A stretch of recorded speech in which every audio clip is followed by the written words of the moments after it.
Merci. La parole est à monsieur Patrick Hetzel pour le groupe Les Républicains. Merci beaucoup, Madame la Présidente. Ma question s'adresse à Monsieur le ministre de l'Éducation nationale. Monsieur le ministre, les derniers classements PISA sont catastrophiques pour la France et vous le reconnaissez volontiers.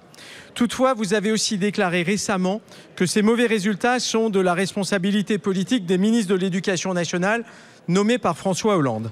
Jean-Michel Blanquer disait déjà la même chose en 2017. Pourtant, votre majorité est au pouvoir depuis bientôt 7 ans et contrairement à ce que vous affirmez, la responsabilité des 2 ministres qui vous ont précédé est bien engagée et ils ont participé à aggraver la situation. Alors, monsieur le ministre, vous venez d'annoncer des mesures pour redresser cette situation intolérable, dont acte. La question qui se pose est donc désormais très simple. Comment allez-vous faire pour que les mesures que vous préconisez ne soient pas juste de la communication, mais se traduisent bel et bien, concrètement et efficacement pour notre éducation nationale? Je vous remercie.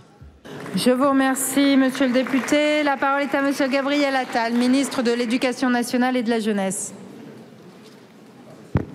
Merci Madame la Présidente, Mesdames et Messieurs les députés, Monsieur le député Hetzel. J'ai eu l'occasion de le dire, oui, dans cet hémicycle la semaine dernière, les résultats de PISA sont sans équivoque et doivent être regardés en face. Je n'ai jamais pointé de responsabilité nominative. Ça fait en réalité des années, voire des décennies, que nous baissons dans les classements PISA. Ce qui est vrai, c'est que les élèves qui ont passé ce classement PISA sont des élèves qui avaient 15 ans l'année dernière et que les premiers élèves qui ont bénéficié des mesures que nous avons mises en place à l'école primaire en 2017 ont 12-13 ans.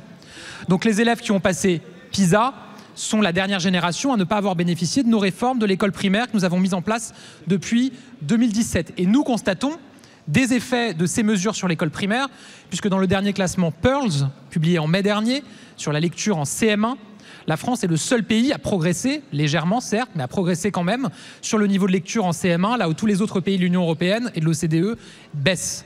Une fois qu'on a dit ça, on voit bien dans le classement PISA qu'il y a un enjeu particulier sur le collège.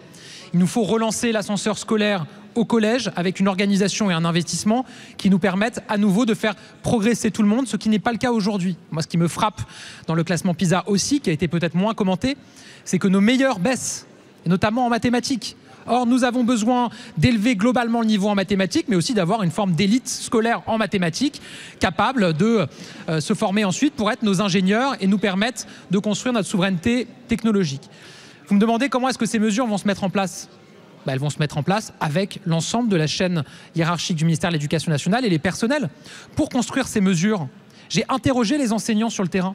J'ai proposé une consultation numérique, 230 000 enseignants qui ont répondu. Sur les groupes de niveau, par exemple, 70% des enseignants qui ont répondu ont déclaré qu'ils y étaient favorables, qu'ils l'attendaient justement pour faire progresser tout le monde. Je recevrai les organisations syndicales le 21 décembre pour leur annoncer les moyens que je vais débloquer pour ces mesures. Et à la rentrée, je échangerai avec l'ensemble des chefs d'établissement dès la première semaine de janvier pour préparer avec eux la prochaine rentrée scolaire.